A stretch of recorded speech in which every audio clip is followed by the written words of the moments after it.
पातशाह दे घर नहीं गए, ऐसा नहीं सी, क्योंकि जेकर सिर्फ अमीर होने दे करके शरधा वो स्वीकार ना होनी हुंदी तां फिर दीवान टोडरमल की शरधा भी स्वीकार नहीं सी होनी।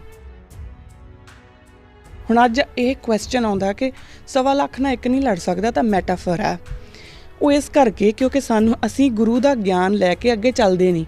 जे असी गुरु का ज्ञान लैके अगे चलते कि मैं नहीं लड़ना, लड़ना तो गुरु ने, सिर्फ शरीर मेरा, तो 1.25 लाख तां कि कई कई कई लखां नाल कल्ला खालसा जिहड़ा लड़ सकदा। सो जदों असी अपनी किरत वल निकलदे हां तां ध्यान इस पासे चल के चलीए कि मेरे गुरु का ज्ञान मेरे नाल है। गुरु के ज्ञान नूं जदों असी अंडरलाइन करके चलांगे तां फिर जिहड़ा करता है वो गुरु हो जाऊगा, मैं करता नहीं रहूँगी।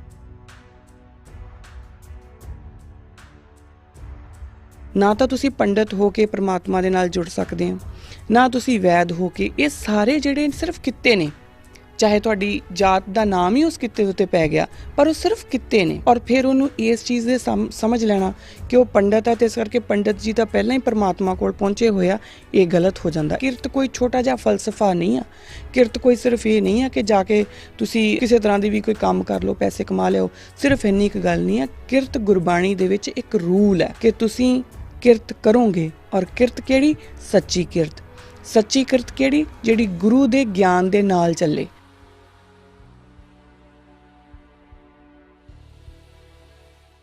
वाहिगुरू जी का खालसा, वाहिगुरू जी की फतेह। किरदारे खालसा दे अज दे इस एपीसोड दे विच आप सब दा मैं किरणप्रीत कौर बहुत बहुत स्वागत करदी हां जी।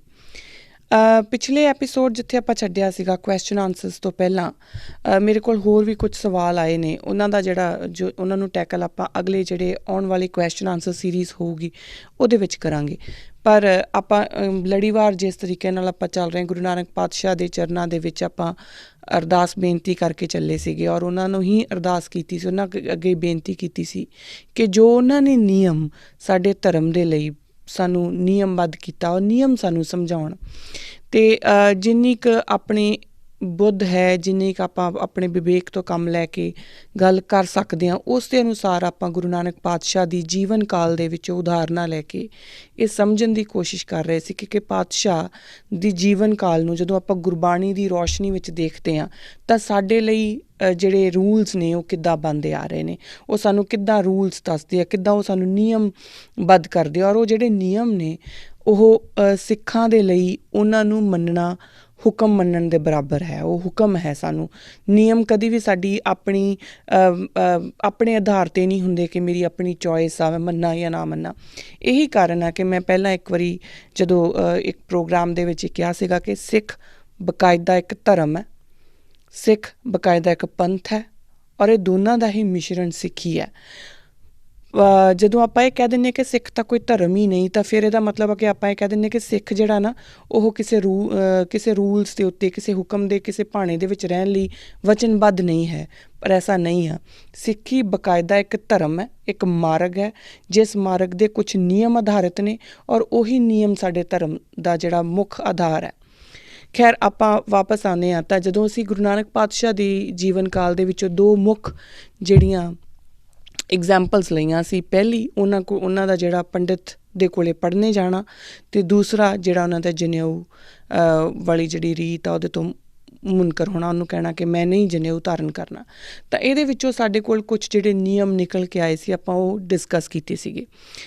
नियम सी पहला तो विवेक बुद्धि कि असी कोई भी चीज़ जो सानू दिती जाती है तो सब तो पहला असी उन्होंने अपनी विवेक मत दे उत्ते उस महाराज उस परमात्मा का ओट आसरा लैके परखना जरूर आ। बिना परखे जे असी अन्नेवाह कोई चीज़ मान लें, चाहे वो कोई भी होवे, कुछ भी होवे, तो वो अंध भगती विच आ जाती है। और अंध भगती का सिੱਖੀ ਦੇ सिद्धांतां दे नाल कोई लैन देन नहीं, कोई वास्ता नहीं।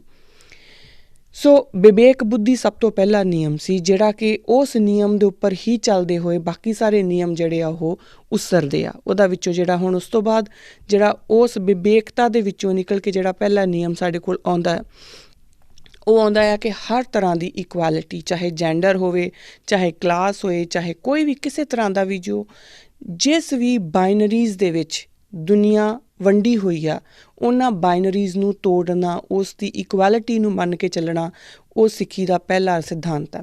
ਜੇ ਕੋਈ ਕਹਿੰਦਾ ਕਿ ਔਰਤ ਆ ਔਰ ਮਰਦ ਆ ਇਹਨਾਂ ਦੀਆਂ ਬਾਈਨਰੀਜ਼ ਨੇ, ਤਾਂ ਉਹ ਨਹੀਂ ਹੋ ਸਕਦੀਆਂ। ਸਿੱਖੀ ਜੈਂਡਰ ਨੂੰ ਅਲੱਗ-ਅਲੱਗ ਕਰਕੇ ਨਹੀਂ ਦੇਖਦੀ ਔਰ ਉਹਨਾਂ ਦੀ ਕਿਸੇ ਤਰੀਕੇ ਨਾਲ ਵੀ ਕੋਈ ਇੱਕ ਉੱਚਾ ਇੱਕ ਨੀਵਾਂ ਐਸੀ ਕੋਈ ਬਾਊਂਡਰੀ ਐਗਜ਼ਿਸਟ ਨਹੀਂ ਕਰਦੀ। ਦੂਸਰਾ ਜਿਹੜਾ ਨਿਯਮ ਸੀ ਉਹ ਸੀਗਾ ਸਾਡੇ ਕੋਲ ਦਇਆ, ਸੰਤੋਖ, ਜਤ, ਸੱਤ। ਇਹ ਸਾਡੇ ਕੋਲ ਅਸੀਂ ਇੱਥੋਂ ਤੱਕ ਆਪਣਾ ਡਿਸਕਸ਼ਨ ਕਰ ਚੁੱਕੇ ਹਾਂ। ਹੁਣ ਇੱਕ ਗੱਲ ਜਿਹੜੀ ਜਿੱਥੇ ਮੈਂ ਪਿਛਲਾ ਐਪੀਸੋਡ ਰੋਕਿਆ ਸੀ, ਛੱਡਿਆ ਸੀ, ਉਹ ਇਹ ਸੀ ਕਿ ਸਾਨੂੰ ਇਹ ਜਿੰਨੀਆਂ ਵੀ ਆਪਾਂ ਨਿਯਮ ਦੇਖ ਰਹੇ ਹਾਂ ਨਾ, ਗੁਰੂ ਨਾਨਕ ਪਾਤਸ਼ਾਹ ਸਾਨੂੰ ਇਹ ਟੋਟੈਲਿਟੀ ਦੇ ਵਿੱਚ ਅਪਣਾਉਣ ਨੂੰ ਕਹਿੰਦੇ ਆ। ਇੱਦਾਂ ਨਹੀਂ ਹੋ ਸਕਦਾ ਕਿ ਮੈਂ ਦਇਆ ਤਾਂ ਅਪਣਾ ਲਵਾਂ ਪਰ ਮੈਂ ਜਤ, ਸੱਤ ਔਰ ਸੰਤੋਖ ਨੂੰ ਛੱਡ ਦਿਆਂ, ਤਿਆਗ ਦਿਆਂ। ਕਿਉਂਕਿ ਅਗਰ ਇਸ ਤਰ੍ਹਾਂ ਹੋਊਗਾ ਤਾਂ ਮੈਂ ਦਇਆ ਨੂੰ ਕਰਮ ਕਾਂਡ ਦੇ ਹਿਸਾਬ ਨਾਲ ਦੇਖਣ ਲੱਗ ਜੂੰਗੀ। ਉਹ ਕਿੱਦਾਂ? ਕਿਸੇ ਦੇ ਅੰਦਰ ਕੋਈ ਕਿਸੇ ਨੇ ਆਪਣੇ ਆਪ ਨੂੰ, ਕਿਉਂਕਿ ਉਹ ਮੁਖੌਟੇ ਹੋ ਜਾਂਦੇ ਆ। ਜਿਹੜਾ ਦਇਆਵਾਨ ਇਨਸਾਨ ਹੋਊਗਾ ਉਹ ਜਤੀ ਵੀ ਹੋਊਗਾ, ਸਤੀ ਵੀ ਹੋਊਗਾ, ਸੰਤੋਖੀ ਵੀ ਹੋਊਗਾ, ਉਹਨੂੰ ਆਪਣੇ ਆਪ ਹੀ ਸੰਤੋਖ ਆ ਜਾਊਗਾ। ਪਰ ਜਿਹੜਾ ਦਇਆ ਦਾ ਮੁਖੌਟਾ ਪਾ ਕੇ ਚੱਲ ਰਿਹਾ ਹੋਊਗਾ ਉਹ ਕਿਸੇ ਦਾ ਫਾਇਦਾ ਜਾਂ ਕਿਸੇ ਦੀ ਪ੍ਰੋਬਲਮ ਦਾ ਸੋਲਿਊਸ਼ਨ ਕੱਢਣ ਦੇ ਚੱਕਰ ਵਿੱਚ ਉਹਨੂੰ ਐਕਸਪਲੋਇਟ ਵੀ ਕਰ ਸਕਦਾ, ਜੋ ਕਿ ਸਾਡੇ ਸਮਾਜ ਵਿੱਚ ਹੁੰਦਾ ਆ। ਜਿੰਨੇ ਵੀ ਜਿਹੜੇ ਡੇਰਿਆਂ ਦੇ ਨਾਮ ਆਉਂਦੇ ਆ, ਕੋਈ ਕਦੀ ਕਿਤੇ ਫਸ ਗਿਆ, ਕੋਈ ਕਦੀ ਕਿਤੇ ਫਸ ਗਿਆ, ਉਹਦਾ ਕਾਰਨ ਕੀ ਆ? ਲੋਕ ਉਹਨਾਂ ਵੱਲ ਭੱਜਦੇ ਕਿਉਂ ਆ? ਕਿਉਂਕਿ ਉਹ ਦਇਆ ਦਾ ਇੱਕ ਮੁਖੌਟਾ ਓੜ ਲੈਂਦੇ ਆ ਕਿ ਦੇਖੋ ਤੁਹਾਨੂੰ ਅਸੀਂ ਮਦਦ ਕਰਦੇ ਹਾਂ, ਹੈ ਨਾ। ਬਹੁਤ ਵੱਡਾ ਡੇਰਾ ਜਿਹੜਾ ਸਿਰਸੇ ਵਿੱਚ ਜਿਹੜਾ ਹੁਣ ਉਹਦਾ ਮੁਖੀ ਫਸਿਆ ਆ, ਉਹਦਾ ਕਾਰਨ ਅਗਰ ਆਪਾਂ ਉਹਨੂੰ ਸਟਰਕਚਰ ਨੂੰ ਦੇਖੀਏ ਤਾਂ ਇਸੇ ਤਰੀਕੇ ਨਾਲ ਹੀ ਹੋਇਆ ਕਿ ਪਹਿਲਾਂ ਉਹਨਾਂ ਨੇ ਉਹ ਇੱਕ ਆਮ ਵਿਚਾਰੇ ਜਿਹੜੇ ਗਰੀਬ ਲੋਕ ਸੀ ਉਹਨਾਂ ਨੂੰ ਮਦਦ ਕਰਨ ਦੇ ਝਾਂਸੇ ਦੇ ਕੇ ਔਰ ਉਹਨਾਂ ਦੀ ਮਦਦ ਕੀਤੀ। ਸੋ ਦਇਆ ਦਾ ਇੱਕ ਮੁਖੌਟਾ ਓੜਿਆ। ਹੁਣ ਕਿਉਂਕਿ ਉਹ ਦਇਆ ਸਿਰਫ ਮੁਖੌਟਾ ਇਸ ਕਰਕੇ ਸੀ ਕਿਉਂਕਿ ਨਾ ਤਾਂ ਉੱਥੇ ਜਤ, ਨਾ ਸੱਤ, ਨਾ ਸੰਤੋਖ, ਹੈ ਨਾ, ਅਤੇ ਨਾ ਉੱਥੇ ਵਿਵੇਕਤਾ। ਕਿਉਂਕਿ ਜੇ ਵਿਵੇਕ ਹੁੰਦਾ ਤਾਂ ਜਿਹੜੇ ਲੋਕ ਉੱਥੇ ਪਿੱਛੇ ਲੱਗ ਰਹੇ ਸੀਗੇ ਤਾਂ ਉਹੀ ਸੋਚ ਲੈਂਦੇ, ਅਤੇ ਜੇ ਅਗਲੇ ਦੇ ਵਿੱਚ ਵਿਵੇਕ ਹੁੰਦਾ ਤਾਂ ਉਹੀ ਇਹ ਸੋਚ ਲੈਂਦਾ ਕਿ ਮੈਂ ਮੈਂ ਦਇਆ ਦਾ ਇੱਕ ਪਖੰਡ ਅਡੰਬਰ ਨਹੀਂ ਕਰ ਸਕਦਾ। ਪਰ ਇਹ ਸਾਰੀਆਂ ਚੀਜ਼ਾਂ ਮਿਸਿੰਗ ਸੀਗੀਆਂ, ਉਹ ਸਿਰਫ ਇੱਕ ਮੁਖੌਟਾ ਹੋ ਗਿਆ। ਸੋ ਜਦੋਂ ਵੀ ਆਪਾਂ ਇਹਨਾਂ ਸਾਰੇ ਜਿਹੜੇ ਨਿਯਮ ਨੇ ਸਾਨੂੰ ਗੁਰੂ ਨਾਨਕ ਪਾਤਸ਼ਾਹ ਨੇ ਦਿੱਤੇ ਨੇ, ਉਹ ਇਹਨਾਂ ਸਾਰੇ ਨਿਯਮਾਂ ਨੂੰ ਇੱਕ ਧਾਗੇ 'ਚ ਵੀ ਪਰੋਂਦੇ ਨੇ। ਜਿਹੜੇ ਜਨੇਊ ਦੀ ਆਪਾਂ ਗੱਲ ਕੀਤੀ ਸੀਗੀ ਅਤੇ ਉਹ ਕਿ ਗੁਰੂ ਮਹਾਰਾਜ ਨੂੰ ਉਹਨਾਂ ਨੇ ਕਿਹਾ ਕਿ ਜਨੇਊ ਤੋਂ ਮੈਨੂੰ ਕੋਈ ਪ੍ਰੋਬਲਮ ਨਹੀਂ ਆ, ਪਰ ਇਹੋ ਜਿਹਾ ਜਨੇਊ ਹੈ ਜਿਹੜਾ ਇਹਨਾਂ ਸਾਰੀਆਂ ਕੁਆਲਿਟੀਜ਼ ਨੂੰ ਇੱਕੋ ਧਾਗੇ ਦੇ ਵਿੱਚ ਲਪੇਟ ਸਕੇ ਤਾਂ ਮੈਨੂੰ ਦੇ। ਔਰ ਉਹ ਪੰਡਿਤ ਕੋਲੇ ਪੋਸੀਬਲ ਨਹੀਂ ਸੀਗਾ, ਉਸ ਪੰਡਿਤ ਕੋਲੇ ਪੋਸੀਬਲ ਨਹੀਂ ਸੀਗਾ। ਤਾਂ ਇਸ ਕਰਕੇ ਫਿਰ ਜਦੋਂ ਇਹ ਆਪਾਂ ਅਗਰ ਨੂੰ ਦੇਖਾਂਗੇ ਤਾਂ ਜਦੋਂ ਵੀ ਅਸੀਂ ਗੁਰੂ ਨਾਨਕ ਦੇ ਨਿਯਮਾਂ ਨੂੰ ਫੋਲੋ ਕਰਨਾ, ਸਿੱਖੀ ਦੇ ਨਿਯਮਾਂ ਨੂੰ ਫੋਲੋ ਕਰਨਾ, ਤਾਂ ਸਾਨੂੰ ਸਾਰੇ ਇਨ ਟੋਟੈਲਿਟੀ ਦੇਖਣੇ ਪੈਣਗੇ। ਅਸੀਂ ਆਪਣੀ ਮਰਜ਼ੀ ਨਾਲ ਪਿਕ ਐਂਡ ਚੂਜ਼ ਨਹੀਂ ਕਰ ਸਕਦੇ। ਇਹ ਨਹੀਂ ਹੋ ਸਕਦਾ ਕਿ ਵੇਖੋ ਜੀ ਮੈਂ ਦਇਆ ਪੁੰਨ ਬਹੁਤ ਕਰਦਾ, ਮੈਨੂੰ ਬਹੁਤ ਜ਼ਿਆਦਾ ਮੈਂ ਦਾਨ ਕਰਦਾ, ਮੈਨੂੰ ਦਇਆ ਬਹੁਤ ਆ ਮੇਰੇ ਅੰਦਰ, ਪਰ ਮੈਂ ਸਤੀ ਵੀ ਨਹੀਂ ਹੈ, ਮੈਂ ਜਤੀ ਵੀ ਨਹੀਂ ਹੈ, ਔਰ ਮੈਨੂੰ ਸੰਤੋਖ ਤਾਂ ਬਿਲਕੁਲ ਹੀ ਨਹੀਂ। ਲੋਕਾਂ ਦਾ ਮੈਂ ਜਿਹੜਾ ਪਰਾਇਆ ਹੱਕ ਆ ਉਹ ਵੀ ਮੈਂ ਮਾਰ ਖਾਈ ਜਾਂਦਾ। ਕਿਉਂਕਿ ਫਿਰ ਉਦੋਂ ਸਮਝ ਲੱਗੂਗੀ ਕਿ ਗੁਰੂ ਨਾਨਕ ਪਾਤਸ਼ਾਹ ਕਿਉਂ ਕਹਿੰਦੇ ਨੇ ਹੱਕ ਪਰਾਇਆ ਨਾਨਕਾ ਉਸ ਸੂਅਰ ਉਸ ਗਾਏ, ਕਿ ਜਿਸ ਤਰੀਕੇ ਨਾਲ ਮੁਸਲਮਾਨਾਂ ਨੂੰ ਸੂਅਰ ਹਰਾਮ ਹੈ ਔਰ ਹਿੰਦੂਆਂ ਨੂੰ ਗਾਂ ਖਾਣੀ ਹਰਾਮ ਹੈ। ਜੇ ਤੁਸੀਂ ਕਿਸੇ ਦਾ ਪਰਾਇਆ ਹੱਕ ਮਾਰ ਕੇ ਖਾ ਜਾਂਦੇ ਆ ਨਾ, ਤਾਂ ਉਹ ਖਾ ਲੈਣ ਦੇ ਬਰਾਬਰ ਹੀ ਹੈ। ਤਾਂ ਇਸ ਚੀਜ਼ ਨੂੰ ਉਹ ਹੁਣ ਜਿਹੜਾ ਪਰਾਏ ਹੱਕ ਦੀ ਗੱਲ ਆਉਂਦੀ ਆ, ਉਹ ਕਦੋਂ ਆਊਗਾ? ਜਦੋਂ ਸਾਡੇ ਵਿੱਚ ਇਹ ਸਾਰੀਆਂ ਚੀਜ਼ਾਂ ਇੱਕ ਟੋਟੈਲਿਟੀ ਦੇ ਵਿੱਚ ਹੈ। ਗੁਰੂ ਨਾਨਕ ਪਾਤਸ਼ਾਹ ਕਹਿੰਦੇ ਨੇ ਜਤ, ਸਤ, ਸੰਜਮ, ਸੱਚ ਸੁਚੀਤ, ਨਾਨਕ ਜੋਗੀ ਤ੍ਰਿਭਵਨ ਮੀਤ। ਜਿਸ ਦੇ ਵਿੱਚ ਸਾਰੀਆਂ ਖੂਬੀਆਂ ਨੇ, ਸਿਰਫ ਉਹੀ ਇੱਕ ਤ੍ਰਿਭਵਨ ਦਾ ਮੀਤ ਹੋ ਸਕਦਾ, ਬਾਕੀ ਸਭ ਆਡੰਬਰ ਨੇ।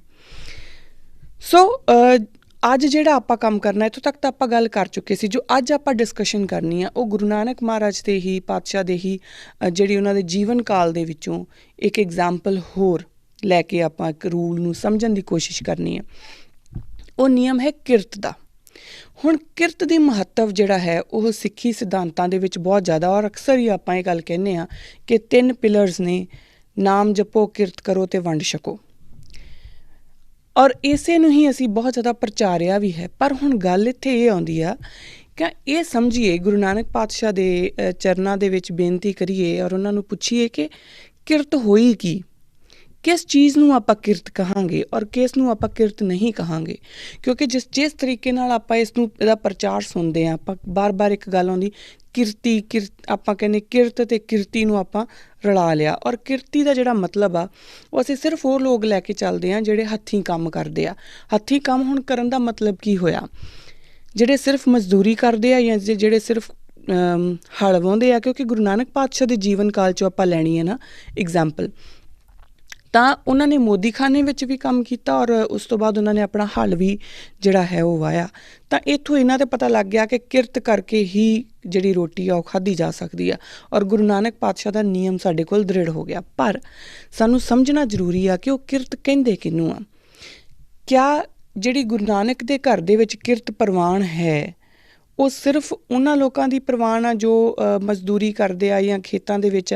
ਅਗਰ ਹਾਂ, ਤਾਂ ਫਿਰ ਉਹ ਲੋਕ, ਉਹਨਾਂ ਦੀ ਕਿਰਤ ਕਿੱਥੇ ਜਾਊਗੀ ਜਿਹੜੇ ਸ਼ਾਇਦ ਕਿਸੇ ਸਕੂਲ ਦੇ ਵਿੱਚ ਟੀਚਰ ਹੋਣ, ਜਿਹੜੇ ਹੱਥੀਂ ਕੋਈ ਕੰਮ ਨਹੀਂ ਕਰ ਰਹੇ ਪਰ ਉਹ ਆਪਣੀ ਰੋਜ਼ੀ ਰੋਟੀ ਦਾ ਕਮਾ ਰਹੇ ਆ, ਜਾਂ ਸ਼ਾਇਦ ਉਹ ਪੜ੍ਹਾਉਣ ਵੀ ਨਾ ਜਾਂਦੇ ਹੋਣ, ਉਹ ਸਿਰਫ ਫਿਲੋਸਫਰ ਹੋਣ ਜਾਂ ਉਹ ਸਿਰਫ ਪੋਇਟ ਹੋਣ ਔਰ ਸਿਰਫ ਕਵਿਤਾਵਾਂ ਲਿਖਦੇ ਹੋਣ ਔਰ ਉਹਦੇ ਤੋਂ ਹੀ ਉਹਨਾਂ ਨੂੰ ਆਪਣੀਆਂ ਕਿਤਾਬਾਂ ਤੋਂ ਰਾਇਲਟੀ ਮਿਲਦੀ ਹੋਵੇ, ਇਸ ਤਰੀਕੇ ਨਾਲ ਆਪਣੀ ਉਹ ਰੋਟੀ ਕਮਾ ਰਹੇ ਹੋਣ।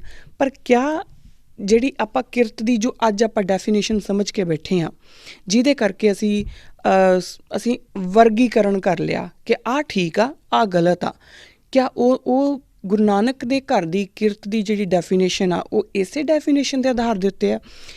ਇਹਨੂੰ ਅਸੀਂ ਨਾਲ ਅੱਜ ਕੱਲ੍ਹ ਜਿਹੜਾ ਉਹ ਇੱਕ, ਮੈਂ ਉਹਨੂੰ ਸੀਡੋ ਮਾਰਕਸਿਸਟ ਕਹਿੰਦੀ ਹੁੰਦੀ ਹਾਂ, ਯਾਨੀ ਕਿ ਜਿਨ੍ਹਾਂ ਨੇ ਕਦੀ ਮਾਰਕਸ ਨੂੰ ਪੜ੍ਹਿਆ ਹੈ ਨਹੀਂ, ਸਿਰਫ ਉਹਨਾਂ ਨੇ ਕਈਆਂ ਕਹਾਈਆਂ ਗੱਲਾਂ ਦੇ ਉੱਤੇ ਹੀ ਮਾਰਕਸ ਨੂੰ ਅੱਗੇ ਦੇਖਣਾ ਸ਼ੁਰੂ ਕਰ ਦਿੱਤਾ ਔਰ ਉਹਦੇ ਉੱਤੇ ਹੀ ਉਹਨਾਂ ਨੇ ਆਪਣੇ ਥਿਊਰੀਜ਼ ਬਣਾਉਣੀਆਂ ਸ਼ੁਰੂ ਕਰ ਦਿੱਤੀਆਂ ਕਿ ਕਿਰਤੀਆਂ ਦੇ ਘਰ ਜਿਹੜੇ ਹੁੰਦੇ ਆ, ਗੁਰੂ ਨਾਨਕ ਦਾ ਘਰ ਤਾਂ ਕਿਰਤੀਆਂ ਨਾਲ ਜੋੜਦਾ।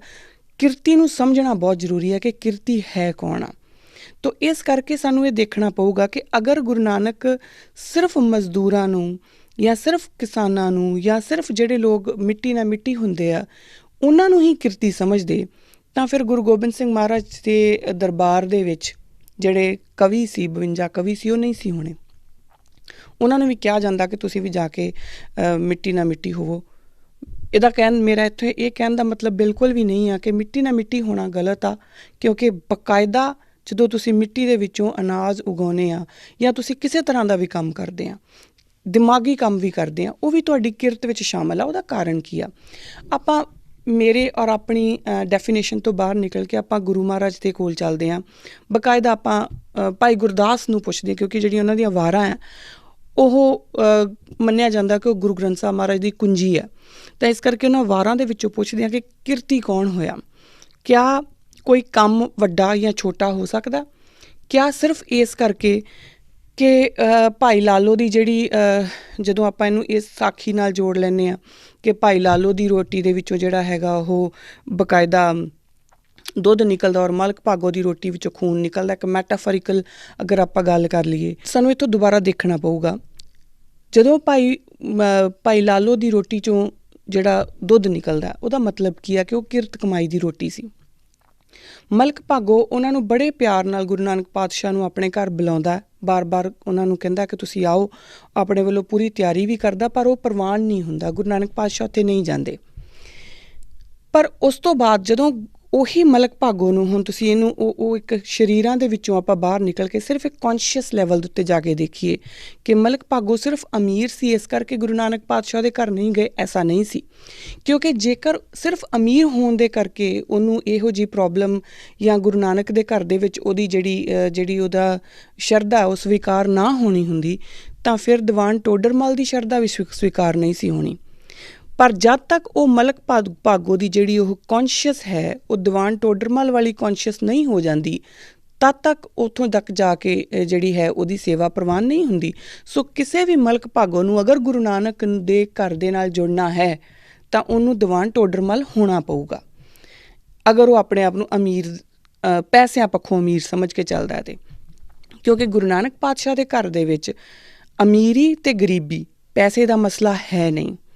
ਕਿਸੇ ਵੀ ਕਿਰਤ ਨੂੰ ਨਾ ਉਹ ਉੱਚਾ ਅਤੇ ਨਾ ਉਹ ਨੀਵਾਂ ਮੰਨਦੇ ਨੇ। ਇਸੇ ਚੀਜ਼ ਨੂੰ ਆਪਾਂ ਜਦੋਂ ਭਾਈ ਗੁਰਦਾਸ ਨੂੰ ਪੁੱਛਾਂਗੇ ਤਾਂ ਉਹ ਸਾਨੂੰ ਦੱਸਦੇ ਨੇ, ਉਹਨਾਂ ਦੀ ਵਾਰਾਂ ਦੇ ਵਿੱਚ ਸਾਡੇ ਕੋਲ ਆ ਜਾਂਦਾ। ਭਾਈ ਗੁਰਦਾਸ ਦੀ ਵਾਰ ਨੰਬਰ 5 ਹੈ, ਉਹ ਕਹਿੰਦੇ ਨੇ, ਕੋਈ ਪੰਡਿਤ ਜੋਤ ਕੀ को पादा को वैद सदाए, कोई राजा राव को महता चौधरी अखाए, कोई बजाज सराफ को जोहरी जड़ाए, पासारी परचूनिया कोई दलाली किरस कमाए, जात सनात सहंस लख किरत विरत कर नाव बनाए। ਹੁਣ ਉਹ ਇਹਦੇ ਵਿੱਚ ਸਾਰਾ ਕੁਝ ਦੱਸਦੇ ਨੇ ਕਿ ਕੋਈ ਆਪਣੇ ਆਪ ਨੂੰ ਪੰਡਿਤ ਕਹਿੰਦਾ, ਕੋਈ ਪਾਂਡਾ ਕਹਿੰਦਾ, ਕੋਈ ਵੈਦ ਕਹਿੰਦਾ, ਕਿਸੇ ਦਾ ਕੋਈ ਕੰਮ ਹੈ, ਕੋਈ ਰਾਜਾ ਆ। ਔਰ ਉਸ ਤੋਂ ਬਾਅਦ ਉਹਨਾਂ ਨੇ ਕਿਹਾ ਕਿ ਕੁਛ ਲੋਕਾਂ ਦੀ ਜਾਤਾਂ ਦੇ ਜਿਹੜਾ ਕੰਮਾਂ ਦੇ ਆਧਾਰ ਦੇ ਉੱਤੇ ਹੀ ਉਹਨਾਂ ਦੀਆਂ ਜਾਤਾਂ ਦੇ ਨਾਮ ਵੀ ਪੈ ਗਏ। ਪਰ ਉਹ ਕਹਿੰਦੇ ਕਿਆ ਇਹ ਸਾਰੀਆਂ ਚੀਜ਼ਾਂ ਜਿਹੜੀਆਂ ਇਹਨਾਂ ਦੇ ਵਿੱਚੋਂ ਇਹਨਾਂ ਦਾ ਇਹ ਤੁਹਾਨੂੰ ਗੁਰੂ ਦੇ ਨਾਲ ਜਾਂ ਇਹ ਤੁਹਾਨੂੰ ਪਰਮਾਤਮਾ ਦੇ ਨਾਲ ਜੋੜਨ ਦੇ ਲਈ ਕਾਬਲ ਹੈ? ਨਾ ਤਾਂ ਤੁਸੀਂ ਪੰਡਿਤ ਹੋ ਕੇ ਪਰਮਾਤਮਾ ਦੇ ਨਾਲ ਜੁੜ ਸਕਦੇ ਹੋ, ਨਾ ਤੁਸੀਂ ਵੈਦ ਹੋ ਕੇ। ਇਹ ਸਾਰੇ ਜਿਹੜੇ ਸਿਰਫ ਕਿੱਤੇ ਨੇ, ਚਾਹੇ ਤੁਹਾਡੀ ਜਾਤ ਦਾ ਨਾਮ ਹੀ ਉਸ ਕਿੱਤੇ ਦੇ ਉੱਤੇ ਪੈ ਗਿਆ, ਪਰ ਉਹ ਸਿਰਫ ਕਿੱਤੇ ਨੇ। ਉਹਨਾਂ ਨੂੰ ਜਾਤਾਂ ਦੇ ਨਾਲ ਮੰਨ ਕੇ ਔਰ ਫਿਰ ਉਹਨੂੰ ਇਸ ਚੀਜ਼ ਦੇ ਸਮਝ ਲੈਣਾ ਕਿ ਉਹ ਪੰਡਿਤ ਹੈ ਅਤੇ ਇਸ ਕਰਕੇ ਪੰਡਿਤ ਜੀ ਤਾਂ ਪਹਿਲਾਂ ਹੀ ਪਰਮਾਤਮਾ ਕੋਲ ਪਹੁੰਚੇ ਹੋਏ ਆ, ਇਹ ਗਲਤ ਹੋ ਜਾਂਦਾ। ਇੱਥੇ ਗੁਰੂ ਨਾਨਕ ਦਾ ਘਰ ਜਿਹੜਾ ਡਿਫਰ ਕਰ ਜਾਂਦਾ, ਕਿਉਂਕਿ ਅੱਗੇ ਉਹ ਕਹਿੰਦੇ ਨੇ ਸਾਧ ਸੰਗਤ ਗੁਰਸਿੱਖ ਮਿਲ ਆਸਾ ਵਿੱਚ ਨਿਰਾਸਾ ਵਲਾਏ, ਸ਼ਬਦ ਸੁਰਤ ਲਿਵ ਅਲਖ ਲਖਾਏ। ਕਿ ਸਾਧ ਸੰਗਤ ਵਿੱਚ ਮਿਲ ਕੇ ਹੀ ਜਦੋਂ ਉੱਥੇ ਸ਼ਬਦ ਸੁਰਤ ਨੂੰ ਜਦੋਂ ਇਕੱਠਾ ਇੱਕ ਜਗ੍ਹਾ ਦੇ ਉੱਤੇ ਆਉਂਦੀ, ਜਦੋਂ ਸ਼ਬਦ ਸੁਰਤ ਸ਼ਬਦ ਨੂੰ ਮਿਲ ਲੈਂਦੀ ਆ, ਉਸ ਸਮੇਂ ਜਦੋਂ ਇੱਕ ਗੁਰਸਿੱਖ ਸਾਧ ਸੰਗਤ ਦੇ ਵਿੱਚ ਜਾ ਕੇ ਇਸ ਅਵਸਥਾ ਨੂੰ ਜਾਣ ਲੈਂਦਾ, ਸਿਰਫ ਉਸ ਸਮੇਂ ਉਸ ਪਰਮਾਤਮਾ ਨੂੰ ਮਿਲਦਾ। ਇਹਨਾਂ ਜਾਤਾਂ ਦੇ ਵਿੱਚ, ਇਹਨਾਂ ਕਰਮਾਂ ਦੇ ਵਿੱਚ ਤੁਸੀਂ ਕੀ ਕੰਮ ਕਰ ਰਹੇ ਆ, ਤੁਸੀਂ ਅਮੀਰ ਆ, ਗਰੀਬ ਆ, ਤੁਸੀਂ ਪੰਡਿਤ ਜੀ ਹੋ, ਤੁਸੀਂ ਵੈਦ ਹੋ, ਡਾਕਟਰ ਹੋ। ਅੱਜ ਦੇ ਅਗਰ ਆਪਾਂ ਜ਼ਿਕਰ ਕਰੀਏ ਤਾਂ you can be very rich, ਤੁਸੀਂ ਬਹੁਤ ਅਮੀਰ ਹੋ ਸਕਦੇ ਆ ਔਰ ਤੁਸੀਂ ਬਹੁਤ ਗਰੀਬ ਹੋ ਸਕਦੇ ਆ, ਪਰ ਪੈਸੇ ਵਜੋਂ। ਪਰ ਹੋ ਸਕਦਾ ਕਿ ਬਹੁਤ ਅਮੀਰ ਬੰਦੇ ਦੇ ਘਰ ਜਿਹੜੀ ਹੈ ਉਹ ਗੁਰਸਿੱਖੀ ਨਾ ਹੋਵੇ ਅਤੇ ਬਹੁਤ ਗਰੀਬ ਬੰਦੇ ਦੇ ਘਰ ਦੇ ਵਿੱਚ ਗੁਰਸਿੱਖੀ ਸਲਾਮਤ ਹੋਵੇ। ਔਰ ਇਹ ਵੀ ਹੋ ਸਕਦਾ ਕਿ ਜਿਹੜਾ ਇੱਕ ਬਹੁਤ ਗਰੀਬ ਬੰਦਾ ਉਹ ਸੋਚੇ ਕਿ ਛੱਡੋ ਮੈਂ ਸਿੱਖੀ ਤੋਂ ਕੀ ਲੈਣਾ, ਆਪਾਂ ਤਾਂ ਕਿਸੇ ਹੋਰ ਧਰਮ ਜਾਂ ਕਿਸੇ ਹੋਰ ਮਜ਼ਹਬ ਨੂੰ ਅਪਣਾ ਲੈਂਦੇ ਹਾਂ ਕਿਉਂਕਿ ਉੱਧਰੋਂ ਸਾਨੂੰ ਕੁਛ ਮੋਨੀਟਰੀ ਗੇਨ ਮਿਲ ਰਹੇ ਆ, ਕੁਛ ਪੈਸੇ ਮਿਲ ਰਹੇ ਆ। ਕੋਈ ਐਸਾ ਵੀ ਹੋ ਸਕਦਾ। ਔਰ ਇੱਕ ਅਮੀਰ ਐਸਾ ਹੋ ਸਕਦਾ ਜਿਹੜਾ ਸਾਰਾ ਕੁਛ ਲੁਟਾ ਦੇ ਔਰ ਸੋਚੇ ਕਿ ਅਗਰ ਜ਼ਿੰਦਗੀ ਹੈ ਤਾਂ ਗੁਰਸਿੱਖੀ ਦੇ ਉੱਤੇ ਆ। ਸੋ ਅਮੀਰੀ ਗਰੀਬੀ ਜਾਂ ਕਿਸੇ ਵੀ ਤਰ੍ਹਾਂ ਦੇ ਕੰਮ ਦੇ ਵਿੱਚ ਸਿੱਖੀ ਨਹੀਂ ਪਈ, ਇਹ ਸਾਨੂੰ ਸਮਝਣਾ ਪਊਗਾ। ਜਦੋਂ ਗੁਰੂ ਨਾਨਕ ਦੇ ਘਰ ਦੀ ਆਪਾਂ ਕਿਰਤ ਦੀ ਗੱਲ ਕਰਦੇ ਹਾਂ ਤਾਂ ਉੱਥੇ ਕਿਰਤ ਦਾ ਮਤਲਬ ਬਿਲਕੁਲ ਬਕਾਇਦਾ ਕੰਮ ਕਰਨ ਤੋਂ ਹੈ ਕਿ ਆਪਣੀ ਜਿਹੜੀ ਰੋਜ਼ੀ ਰੋਟੀ ਆ ਉਹ ਕਮਾਉਣ ਤੋਂ ਤਾਂ ਹੈ, ਪਰ ਉਸ ਦਾ ਲੈਣਾ ਦੇਣਾ ਜੋ ਤੁਸੀਂ ਕੰਮ ਕਰਦੇ ਹਾਂ ਰੋਜ਼ਮर्रा ਦੀ ਜ਼ਿੰਦਗੀ ਦੇ ਵਿੱਚ, ਜੋ ਆਪਾਂ ਕਮਾਈ ਕਰਦੇ ਹਾਂ, ਉਸ ਦਾ ਮਤਲਬ ਤੁਹਾਡੇ ਪਰਮਾਤਮਾ ਦੇ ਨਾਲ ਮਿਲਣ ਦਾ ਨਹੀਂ ਆ ਬਿਲਕੁਲ ਵੀ। ਹੁਣ ਇਹਦੇ ਵਿੱਚ ਫਿਰ ਅਗਰ ਇਹ ਨਹੀਂ ਆ ਤਾਂ ਫਿਰ ਉਹ ਕਿੱਦਾਂ ਆਊਗਾ? ਫਿਰ ਕਿਹੜੀ ਕਿਰਤ ਨੂੰ ਕਹਿੰਦੇ ਨੇ? ਉਹ ਕਹਿੰਦੇ ਨੇ ਕਿਰਤ ਵਿਰਤ ਮਨ ਧਰਮ ਸੱਚ ਦੜਾਇਆ। ਕਿ ਜਦੋਂ ਕਿਰਤ ਕਰ ਰਿਹਾ, ਜਦੋਂ ਔਰ ਇਹ ਵਾਰ ਨੰਬਰ 20ਵੀਂ ਹੈ ਭਾਈ ਗੁਰਦਾਸ ਜੀ ਦੀ, ਉਹਦੇ ਵਿੱਚ ਦੱਸਦੇ ਕਿ ਜਦੋਂ ਤੁਸੀਂ ਕਿਰਤ ਕਰ ਰਹੇ ਆ, ਜਦੋਂ ਜਿਹੜੀ ਕਿਰਤ ਹੈ ਉਹ ਕੋਈ ਵੀ ਹੋ ਸਕਦੀ ਹੈ। ਤੁਸੀਂ ਵੈਦ ਹੋ, ਤੁਸੀਂ ਕਿਸੇ ਤਰ੍ਹਾਂ ਦਾ ਵੀ ਤੁਹਾਡਾ ਕੰਮ ਹੋ ਸਕਦਾ ਹੈ, ਤੁਸੀਂ ਕਿਸਾਨ ਹੋ, ਤੁਸੀਂ ਕੋਈ ਲੇਖਕ ਹੋ, ਕੋਈ ਵੀ ਹੋ ਸਕਦੇ ਹੋ। ਪਰ ਅਗਰ ਉਸ ਕਿਰਤ ਦੇ ਵਿੱਚ ਸੱਚ ਨਹੀਂ ਹੈ ਤਾਂ ਫਿਰ ਉੱਥੇ ਧਰਮ ਨਹੀਂ ਆਉਂਦਾ, ਫਿਰ ਉੱਥੇ ਸਿੱਖੀ ਨਹੀਂ ਆਉਂਦੀ। ਉਸ ਕਿਰਤ ਦੇ ਵਿੱਚ ਸਿੱਖੀ ਨਹੀਂ ਪਈ ਜਾਂ ਉਸ ਕਿਰਤ ਵਾਸਤੇ ਸਿੱਖੀ ਤੁਹਾਨੂੰ ਸ਼ਲਾਘਾ ਨਹੀਂ ਦਿੰਦੀ ਜਿਸ ਕਿਰਤ ਦੇ ਵਿੱਚ ਸੱਚ ਨਹੀਂ ਹੈ। ਇੱਥੇ ਫਿਰ ਇੱਕ ਛੋਟਾ ਜਿਹਾ ਐਗਜ਼ਾਮਪਲ ਲਊਂਗੀ। ਉਹ ਐਗਜ਼ਾਮਪਲ ਇਹ ਹੈ ਕਿ ਜਦੋਂ ਆਪਾਂ ਬਹੁਤ ਸਾਰੇ ਕੁਛ ਪਰਟੀਕੂਲਰ ਏਰੀਆਜ਼ ਦੀ ਗੱਲ ਕਰਦੇ ਹਾਂ ਜਿੱਥੇ ਬਹੁਤ ਜਿਹਨੂੰ ਆਪਾਂ ਫਾਈਨੈਂਸ਼ਲੀ ਗਰੀਬ ਤਬਕੇ ਦੇ ਲੋਕ ਸੋਚਦੇ ਹਾਂ ਉਹ ਰਹਿੰਦੇ ਆ। ਮੈਂ ਸਿੱਖਾਂ ਦੀ ਗੱਲ ਨਹੀਂ ਕਰ ਰਹੀ, ਮੈਂ ਆਮ ਜ਼ਿੰਦਗੀ ਦੀ ਗੱਲ ਕਰ ਰਹੀ। ਉੱਥੇ ਕ੍ਰਾਈਮ ਬਹੁਤ ਜ਼ਿਆਦਾ ਹੁੰਦਾ ਹੈ। ਹੁਣ ਇਹਦਾ ਆਪਣੀ ਇੱਕ ਫਿਲੋਸਫੀ ਡਿਫਰੈਂਟ ਹੋ ਸਕਦੀ ਹੈ। ਮੇਰਾ ਕਹਿਣ ਦਾ ਸਿਰਫ ਮਤਲਬ ਇੰਨਾ ਕੁ ਹੈ ਕਿ ਅਗਰ ਸਿਰਫ ਗਰੀਬ ਬੰਦੇ ਦੇ ਵਿੱਚ ਹੀ ਅੱਛਾਈ ਹੋਵੇ ਔਰ ਸਾਰੇ ਅਮੀਰ ਗਲਤ ਹੋਣ ਤਾਂ ਫਿਰ ਕਦੀ ਵੀ ਕੋਈ ਗਰੀਬ ਜਿਹੜਾ ਆ ਉਹ ਕਿਸੇ ਵੀ ਤਰ੍ਹਾਂ ਦੇ ਮਾੜੇ ਕਰਮ ਦੇ ਵਿੱਚ ਸ਼ਾਮਲ ਨਹੀਂ ਹੋਣਾ ਚਾਹੀਦਾ ਸੀਗਾ। ਨਿਰਭਇਆ ਕਾਂਡ ਇਸ ਚੀਜ਼ ਦਾ ਆਪਣੇ ਆਪ 'ਚ ਗਵਾਹ ਆ ਕਿ ਜਿਹੜਾ ਇੱਕ ਗਰੀਬੀ ਆ ਉਹ ਤੁਹਾਡੇ ਅੰਦਰ ਮੋਰਲ ਨਹੀਂ ਭਰਦੀ। ਇਸੇ ਤਰੀਕੇ ਨਾਲ ਕੋਈ ਇੱਕ ਬਹੁਤ ਅਮੀਰ ਬੰਦਾ ਆ ਤਾਂ ਜ਼ਰੂਰੀ ਨਹੀਂ ਕਿ ਉਹ ਅਮੀਰ ਆ ਅਤੇ ਇਸ ਕਰਕੇ ਉਹ ਚੰਗਾ ਹੀ ਹੋਊਗਾ। ਸਾਡੇ ਕੋਲ ਕਈ ਐਸੇ ਨੇਤਾਵਾਂ ਦੀਆਂ ਜਿਹੜੀਆਂ ਸੀਡੀਜ਼ ਵੀ ਬਾਹਰ ਨਿਕਲੀਆਂ, ਸਾਡੇ ਆਪਣੇ ਜਿਨ੍ਹਾਂ ਨੂੰ ਅਸੀਂ ਆਪਣੇ ਪੰਥ ਦੀ ਵਾਗਡੋਰ ਵੀ ਸੰਭਾਲੀ ਹੋਈ ਸੀ, ਉਹਨਾਂ ਦੀਆਂ ਵੀ ਬਹੁਤ ਕੁਕਰਮੀ ਸਾਡੇ ਸਾਹਮਣੇ ਉਹਨਾਂ ਦੀਆਂ ਕਿੱਸੇ ਆਏ। ਤਾਂ ਉਹ ਆਪਣੇ ਆਪ ਦੇ ਵਿੱਚ ਦੱਸ ਦਿੰਦੇ ਆ ਕਿ ਬੇਸ਼ੱਕ ਉਹ ਅਮੀਰ ਸੀ, ਉਹ ਗਰੀਬ ਸੀ, ਪਰ ਦੋਨਾਂ ਦੇ ਵਿੱਚ ਹੀ ਕਿਤੇ ਵੀ ਸੱਚ ਨਹੀਂ ਸੀ ਅਤੇ ਇਹ ਦੋਨਾਂ ਦੀ ਹੀ ਕਿਰਤ ਜਿਹੜੀ ਉਹ ਪ੍ਰਵਾਨ ਨਹੀਂ ਹੋਣੀ। ਸੋ ਕਿਰਤ ਕਿਹੜੀ ਪ੍ਰਵਾਨ ਹੋਣੀ ਆ? ਜਿਸ ਦੇ ਨਾਲ ਸੱਚ ਲੱਗਿਆ। ਸਿੱਖ ਧਰਮ ਦੇ ਵਿੱਚ ਸਿੱਖੀ ਦੇ ਰੂਲਸ ਦੇ ਉੱਤੇ ਚੱਲਦਿਆਂ ਉਹੀ ਕਿਰਤ ਪ੍ਰਵਾਨ ਹੈ ਜਿਹੜੀ ਸੱਚ ਦੇ ਨਾਲ ਚੱਲੂਗੀ।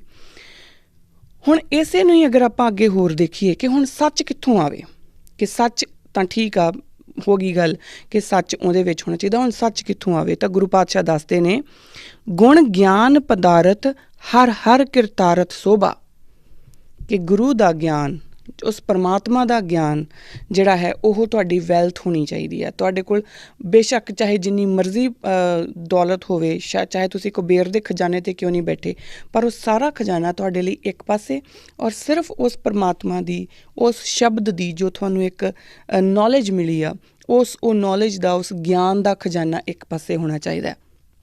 ਗੁਰੂ ਦੇ ਕੋਲ ਜਦੋਂ ਗਿਆਨ ਲੈ ਕੇ ਆਪਾਂ ਆਪਣਾ ਕਰਮ ਕਰਾਂਗੇ, ਆਪਾਂ ਆਪਣੀ ਕਿਰਤ ਕਰਾਂਗੇ, ਤਾਂ ਉਸ ਕਿਰਤ ਵਿੱਚ ਸੱਚ ਅਸੀਂ ਆਪਣੇ ਆਪ ਹੀ ਲਾਈ ਜਾਵਾਂਗੇ, ਸੱਚ ਆਪਣੇ ਆਪ ਹੀ ਆ ਜਾਊਗਾ। ਕਿਉਂਕਿ ਜਦੋਂ ਮੈਂ ਗੁਰੂ ਦੇ ਆਸਰਾ ਲੈ ਕੇ, ਗੁਰੂ ਕੋਲੋਂ ਓਟ ਲੈ ਕੇ ਆਪਣੀ ਕਿਰਤ ਵੱਲ ਜਾਊਂਗੀ, ਤਾਂ ਮੈਨੂੰ ਹਮੇਸ਼ਾ ਲੱਗਦਾ ਰਹੂਗਾ ਕਿ ਇਹ ਮੇਰਾ ਕੰਮ ਨਹੀਂ ਹੈ, ਇਹ ਮੇਰੇ ਗੁਰੂ ਦਾ। ਅਤੇ ਇਸ ਕਰਕੇ ਜੇ ਮੈਂ ਆਪਣੇ ਗੁਰੂ ਪ੍ਰਤੀ ਵਫਾਦਾਰ ਹਾਂ, ਤਾਂ ਉਹ ਹਰ ਤਰੀਕੇ ਨਾਲ ਮੈਂ ਉਹਨੂੰ ਬੈਸਟ ਕਰਨ ਦੀ, ਆਪਣੇ ਵੱਲੋਂ 100% ਦੇਣ ਦੀ ਕੋਸ਼ਿਸ਼ ਕਰੂੰਗੀ। ਜਦੋਂ 5-5 ਜਾਣੇ ਗੜੀ 'ਚੋਂ ਨਿਕਲਦੇ ਆ, ਤਾਂ ਉਹ ਬੇਸਿਕਲੀ ਇਹ ਸੋਚ ਕੇ ਨਹੀਂ ਨਿਕਲਦੇ ਕਿ ਅਸੀਂ ਲੜਨਾ, ਉਹ ਇਹ ਸੋਚ ਕੇ ਨਿਕਲਦੇ ਆ ਕਿ ਮੇਰਾ ਗੁਰੂ ਹੈ ਔਰ ਉਹਦੇ ਓਟ ਆਸਰੇ ਨਾਲ ਮੈਂ ਨਿਕਲਿਆ। ਇਸ ਕਰਕੇ ਉਹ 1.25 ਲੱਖ ਨਾਲ ਇੱਕ ਲੜ ਜਾਂਦਾ। ਹੁਣ ਅੱਜ ਇਹ ਕੁਐਸਚਨ ਆਉਂਦਾ ਕਿ 1.25 ਲੱਖ ਨਾਲ ਇੱਕ ਨਹੀਂ ਲੜ ਸਕਦਾ, ਤਾਂ ਮੈਟਾਫਰ ਹੈ ਉਹ। ਇਸ ਕਰਕੇ ਕਿਉਂਕਿ ਅਸੀਂ ਗੁਰੂ ਦਾ ਗਿਆਨ ਲੈ ਕੇ ਅੱਗੇ ਚੱਲਦੇ ਨਹੀਂ। ਜੇ ਅਸੀਂ ਗੁਰੂ ਦਾ ਗਿਆਨ ਲੈ ਕੇ ਅੱਗੇ ਚੱਲਦੇ ਕਿ ਮੈਂ ਨਹੀਂ ਲੜਨਾ ਤਾਂ ਗੁਰੂ ਨੇ, ਸਿਰਫ ਸਰੀਰ ਮੇਰਾ, ਤਾਂ ਇੱਕ ਕੀ 1.25 ਲੱਖ ਤਾਂ ਕੀ ਕਈ ਲੱਖਾਂ ਨਾਲ ਇਕੱਲਾ ਖਾਲਸਾ ਜਿਹੜਾ ਉਹ ਲੜ ਸਕਦਾ। ਪਰ ਉਹਦੇ ਵਾਸਤੇ ਜਿਹੜਾ ਆਧਾਰ ਹੈ ਉਹ ਗੁਰੂ ਦਾ ਗਿਆਨ ਹੋਊਗਾ।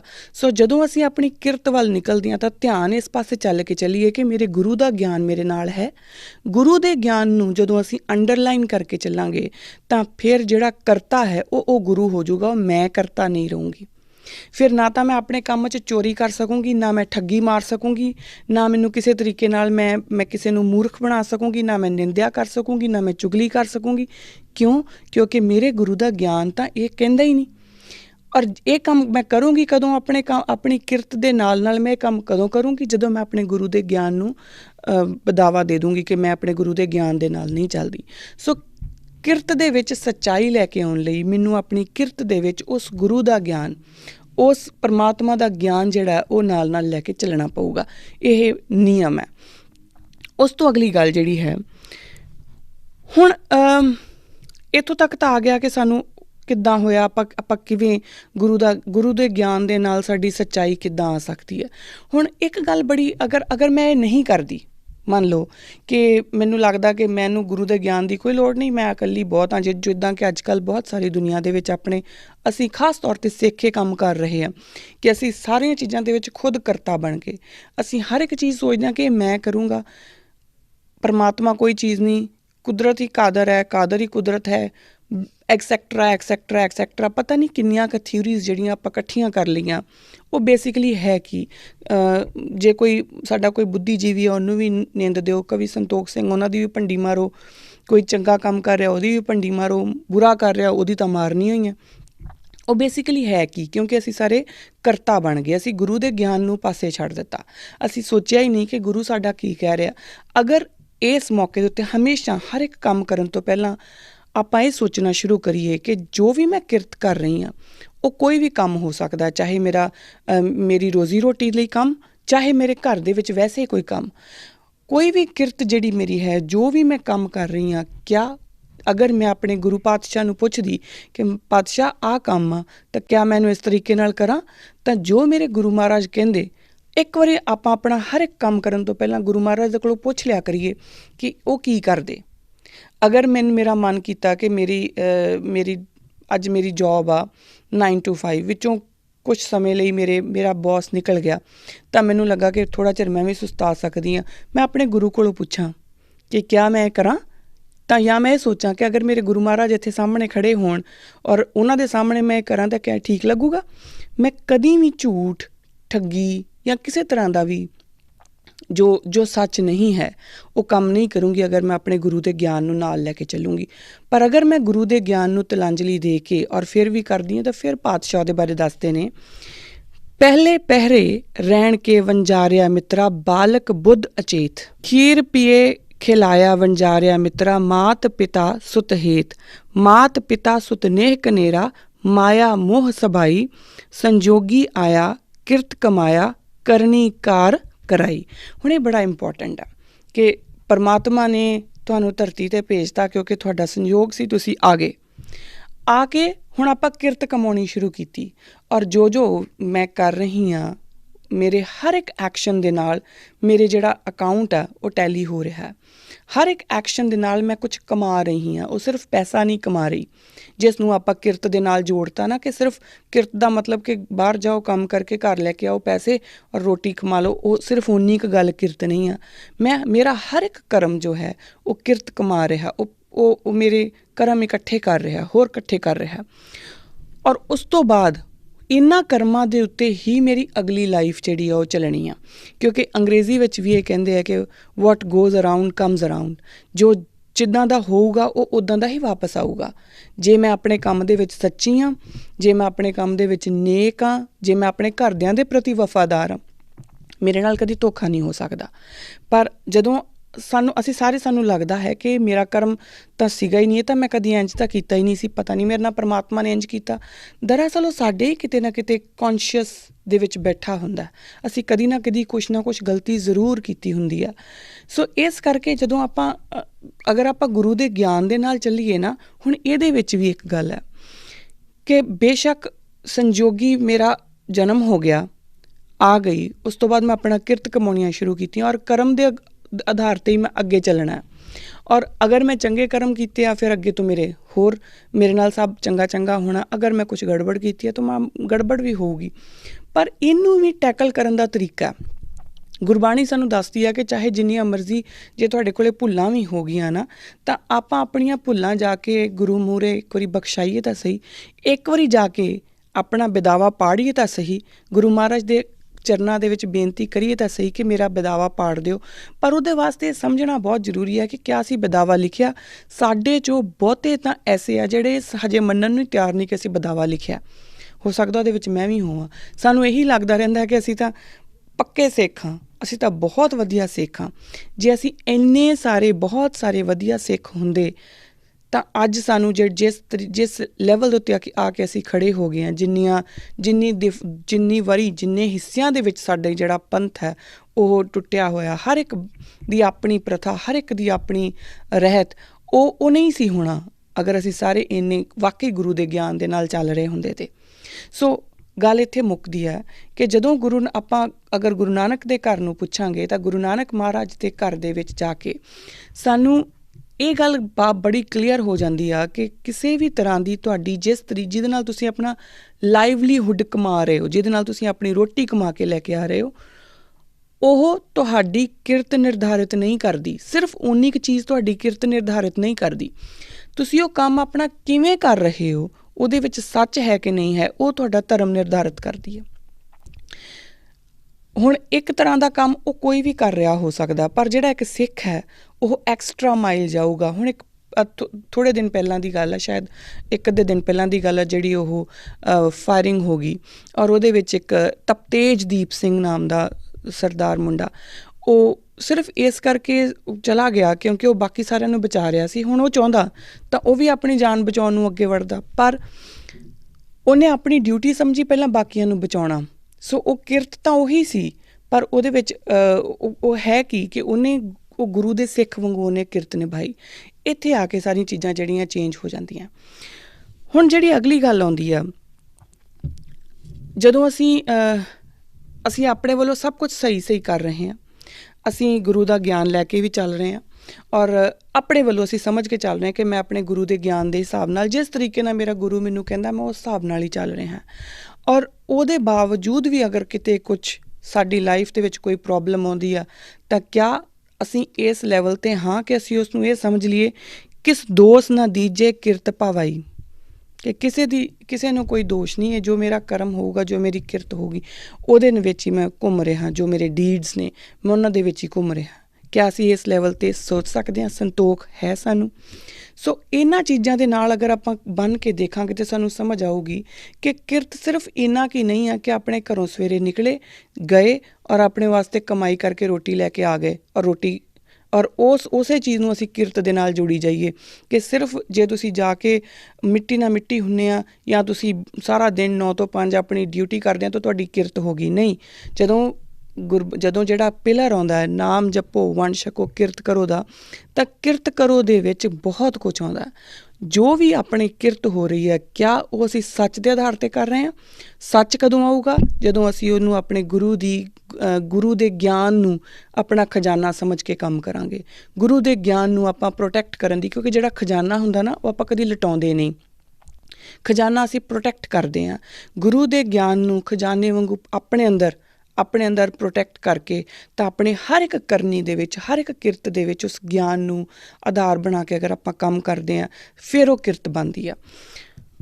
ਹੁਣ ਇਸੇ ਦੀ ਜਿਹੜੀ ਅਗਲੀ ਗੱਲ ਆ ਉਹ ਹੈ ਕਿ ਇਹ ਸਾਰਾ ਕੁਛ ਵੀ ਹੋ ਗਿਆ। ਅਸੀਂ ਆਪਾਂ ਗੁਰੂ ਮਹਾਰਾਜ ਨੇ ਸਾਨੂੰ ਦੱਸਤਾ ਕਿ ਤੁਹਾਡਾ ਜਨਮ ਹੋਇਆ, ਜਿਸ ਸੰਜੋਗੀ ਤੁਹਾਡਾ ਜਨਮ ਹੋ ਗਿਆ ਉਸ ਤੋਂ ਬਾਅਦ ਜੋ ਤੁਸੀਂ ਕਿਰਤ ਕਰੋਗੇ ਆਪਣੀਆਂ ਤੁਸੀਂ ਕਮਾਈ ਕਰਦੇ ਜਾਓਗੇ ਔਰ ਉਸੇ ਕਮਾਈ ਦੇ ਆਧਾਰ ਦੇ ਉੱਤੇ ਅਗਲੀ ਲਾਈਫ ਤੁਹਾਡੀ ਡਿਸਾਈਡ ਹੁੰਦੀ ਜਾਊਗੀ। ਹੁਣ ਭਾਈ ਗੁਰਦਾਸ ਸਾਨੂੰ ਇੱਕ ਹੋਰ ਚੀਜ਼ ਦੱਸਦੇ ਆ। ਉਹ ਕਹਿੰਦੇ ਨੇ ਅੱਖੀਂ ਮੂੰਹ ਨੱਕ ਕੰਨ ਦੇ ਹੱਥ ਪੈਰ ਸਭ ਦਾਤ ਸੋ ਤਿੱਸੇ, ਕਿ ਉਸ ਪਰਮਾਤਮਾ ਨੇ ਅੱਖੀਂ ਮੂੰਹ ਨੱਕ ਕੰਨ ਹੱਥ ਪੈਰ ਸਭ ਦਿੱਤੇ। ਅੱਖੀਂ ਦੇਖੇ ਰੂਪ ਰੰਗ ਸ਼ਬਦ ਸੁਰਤ ਮੋਹ ਕੰਨ ਸਿਰਸੇ, ਨੱਕ ਵਾਸ ਹੱਥੀ ਕਿਰਤ ਪੈਰੀ ਚੱਲਣ ਪਲ ਪਲ ਖੀਸੇ, ਕਿ ਨੱਕ ਦੇ ਨਾਲ ਅਸੀਂ ਸਮੈਲ ਕਰ ਸਕਦੇ ਹਾਂ, ਹੱਥ ਦੇ ਨਾਲ ਅਸੀਂ ਜਿਹੜੀ ਕਿਰਤ ਦੀ ਦੁਹਾਈ ਦਿੰਦੇ ਹਾਂ ਹੱਥ ਨਾਲ ਅਸੀਂ ਕਰ ਸਕਦੇ ਹਾਂ। ਅਸੀਂ ਆਪਣੇ ਬਹੁਤਾਤ ਦੇ ਹਰ ਇੱਕ ਤਰ੍ਹਾਂ ਦੀ ਡੀਡ ਜਿਹੜੀ ਅਸੀਂ ਆਪਣੇ ਹੱਥਾਂ ਨਾਲ ਕਰਦੇ ਹਾਂ। ਪੈਰ ਸਾਨੂੰ ਤੁਰਨ ਦੇ ਲਈ ਫੈਸਿਲੀਟੇਟ ਕਰਦੇ ਆ। ਵਾਲ ਦੰਦ ਮੂੰਹ ਰੋਮ ਰੋਮ ਸਾਸ ਗਰਾਸ ਸਮਾਲ ਸਲੀਸੇ, ਸਾਦੀ ਲੱਭੇ ਸਾਹਿਬੋ ਤਿਸਤੋ ਸੰਮਲ ਸੋਵੇਂ ਹਿੱਸੇ, ਲੂਣ ਪਾਏ ਕਰ ਆਏ ਮਿੱਸੇ। ਹੁਣ ਉਹ ਕਹਿੰਦੇ ਨੇ ਕਿ ਇਹ ਸਾਰਾ ਕੁਛ ਉਸ ਪਰਮਾਤਮਾ ਨੇ ਦਿੱਤਾ ਔਰ ਫਿਰ ਵੀ ਸਾਦੀ ਲੱਭੇ ਸਾਹਿਬੋ ਤਿਸਤੂ ਸਮਾਲ ਸੋਵੇਂ ਹਿੱਸੇ, ਕਿ ਜਿਸਨੇ ਤੈਨੂੰ ਸਾਰਾ ਕੁਝ ਦਿੱਤਾ ਉਹਨੂੰ 100ਵੇਂ ਹਿੱਸੇ ਤਾਂ ਯਾਦ ਕਰ, ਕਿ ਆਪਣੇ ਪੂਰੇ ਸਮੇਂ ਦੇ ਵਿੱਚੋਂ 24 ਘੰਟਿਆਂ ਦੇ ਵਿੱਚੋਂ 100ਵਾਂ ਹਿੱਸਾ ਤਾਂ ਉਹਦੇ ਲੇਖੇ ਲਾ ਕਮ ਸੇ ਕਮ। ਔਰ ਅਗਰ ਆਪਾਂ ਉਹ ਵੀ ਨਹੀਂ ਲਾ ਸਕਦੇ ਤਾਂ ਫਿਰ ਤਾਂ, ਕਿਉਂਕਿ ਫਿਰ ਗਿਆਨ ਉਹਨੂੰ ਹੀ ਮੈਡੀਟੇਟ ਕਹਿ ਦਿੱਤਾ ਜਾਂਦਾ। ਅੱਜ ਦੀ ਦੁਨੀਆ ਦੇ ਵਿੱਚ ਉਹਨੂੰ ਹੀ ਮੈਡੀਟੇਟ ਕਹਿ ਦਿੰਦੇ ਆ ਕਿ ਆਪਣੇ ਆਪ ਮੈਡੀਟੇਟ ਕਰੋ, ਤੁਸੀਂ ਰਿਲੈਕਸ ਫੀਲ ਕਰੋਗੇ। ਉਹ ਬੇਸਿਕਲੀ ਕੀ ਆ ਕਿ ਜਿਸ ਨੇ ਸਾਰਾ ਕੁਝ ਸਾਨੂੰ ਦਿੱਤਾ ਅਸੀਂ ਉਹ ਸਾਰੇ ਨੂੰ ਆਪਣੀ ਕੌਨਸ਼ੀਅਸ ਦੇ ਵਿੱਚ ਉਤਾਰਨ ਦੀ ਕੋਸ਼ਿਸ਼ ਕਰਦੇ ਹਾਂ।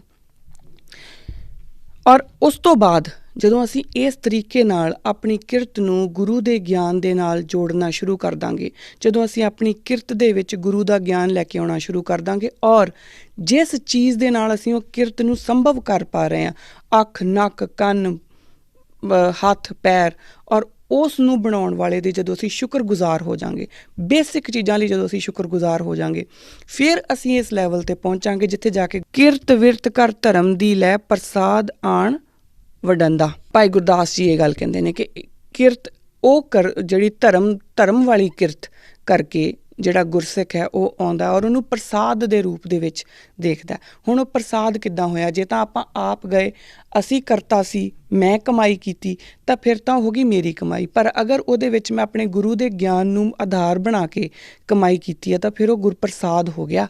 ਉਹ ਮੈਨੂੰ ਮੇਰੇ ਗੁਰੂ ਨੇ ਪ੍ਰਸਾਦ ਦਿੱਤਾ ਔਰ ਉਸ ਪ੍ਰਸਾਦ ਦੇ ਉੱਤੇ ਹੱਕ ਸੰਗਤ ਦਾ ਪਹਿਲਾਂ ਹੈ, ਮੇਰਾ ਬਾਅਦ ਵਿੱਚ ਹੈ। ਤਾਂ ਇਸ ਤਰੀਕੇ ਨਾਲ ਜਦੋਂ ਅਸੀਂ ਆਪਣੇ ਆਪ ਨੂੰ ਸਮਝਣ ਦੀ ਕੋਸ਼ਿਸ਼ ਕਰਾਂਗੇ ਕਿ ਕਿਰਤ ਹੈ ਕੀ ਆ, ਤਾਂ ਸਾਨੂੰ ਇਹ ਸਮਝ ਲੱਗੂਗੀ ਕਿ ਕਿਰਤ ਕੋਈ ਛੋਟਾ ਜਿਹਾ ਫਲਸਫਾ ਨਹੀਂ ਆ।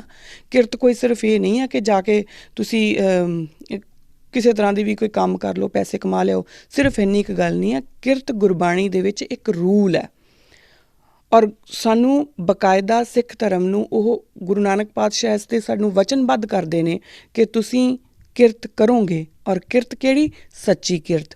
ਸੱਚੀ ਕਿਰਤ ਕਿਹੜੀ? ਜਿਹੜੀ ਗੁਰੂ ਦੇ ਗਿਆਨ ਦੇ ਨਾਲ ਚੱਲੇ। ਗੁਰੂ ਦੇ ਗਿਆਨ ਤੋਂ ਬਾਹਰ ਅਗਰ ਅਸੀਂ ਕਿਰਤ ਕਰ ਰਹੇ ਤਾਂ ਉਹ ਕਿਰਤ ਨਹੀਂ ਆ, ਉਹ ਸਿਰਫ ਉਹ ਤੁਹਾਡੇ ਪੈਸੇ ਇਕੱਠੇ ਕਰਨ ਦਾ ਇੱਕ ਜੁਗਾੜ ਤਾਂ ਹੈ, ਪਰ ਉਹ ਕਿਰਤ ਨਹੀਂ ਹੈ ਗੁਰਬਾਣੀ ਦੇ ਅਨੁਸਾਰ। ਸੋ ਇਹ ਸੀਗਾ ਅੱਜ ਦਾ ਕਿਰਤ ਦੇ ਉੱਤੇ ਜਿਹੜੀ ਡਿਸਕਸ਼ਨ। ਟੌਪਿਕ ਬੜਾ ਕੰਪਲਿਕੇਟਿਡ ਸੀਗਾ ਕਿਰਤਾ ਤੋਂ ਹੋ ਸਕਦਾ ਕਿ ਮੇਰੀਆਂ ਕੁਛ ਗੱਲਾਂ ਕਨਫਿਊਜ਼ਿੰਗ ਵੀ ਲੱਗੀਆਂ ਹੋਣ, ਕੰਪਲਿਕੇਟਿਡ ਵੀ ਲੱਗੀਆਂ ਹੋਣ, ਬਟ ਜਿਵੇਂ ਦਾ ਵੀ ਤੁਹਾਨੂੰ ਇਹ ਲੱਗਾ ਔਰ ਇਹਦੇ 'ਚ ਤੁਹਾਨੂੰ ਅਗਰ ਕਿਤੇ ਵੀ ਲੱਗਦਾ ਕਿ ਮੈਂ ਕੁਛ ਗਲਤ ਬੋਲਿਆ ਜਾਂ ਇਹਦੇ 'ਚ ਕੁਛ ਇੰਪਰੂਵਮੈਂਟ ਹੋਣੀ ਚਾਹੀਦੀ ਸੀਗੀ, ਤਾਂ ਤੁਸੀਂ ਮੈਨੂੰ ਜ਼ਰੂਰ kirdarekhalsa@akalchannel.tv ਦੇ ਉੱਤੇ ਲਿਖ ਕੇ ਈਮੇਲ ਜ਼ਰੂਰ ਕਰੋ। ਮੈਂ ਇਹਦੇ ਵਿੱਚ ਸੋਧ ਕਰਨ ਦੀ ਹੋਰ ਕੋਸ਼ਿਸ਼ ਕਰੂੰਗੀ। ਬਾਕੀ ਆਪਣੇ ਵਿਚਾਰ ਮੈਨੂੰ ਜ਼ਰੂਰ ਦੱਸਿਓ ਕਿ ਤੁਹਾਨੂੰ ਪ੍ਰੋਗਰਾਮ ਕਿੱਦਾਂ ਦਾ ਲੱਗ ਰਿਹਾ। ਤੁਹਾਡੇ ਸਵਾਲ, ਤੁਹਾਡੇ ਈਮੇਲਸ ਮੇਰੇ ਲਈ ਬਹੁਤ ਇੰਪੋਰਟੈਂਟ ਹੁੰਦੇ ਨੇ। ਅਗਲੇ ਐਪੀਸੋਡ ਦੇ ਵਿੱਚ ਆਪਾਂ ਇੱਕ ਅਗਲਾ ਪਹਿਲੂ ਲੈ ਕੇ ਫਿਰ ਤੋਂ ਮਿਲਦੇ ਹਾਂ। ਅੱਜ ਤਾਂ ਇਜਾਜ਼ਤ। ਵਾਹਿਗੁਰੂ ਜੀ ਕਾ ਖਾਲਸਾ, ਵਾਹਿਗੁਰੂ ਜੀ ਕੀ ਫਤਿਹ।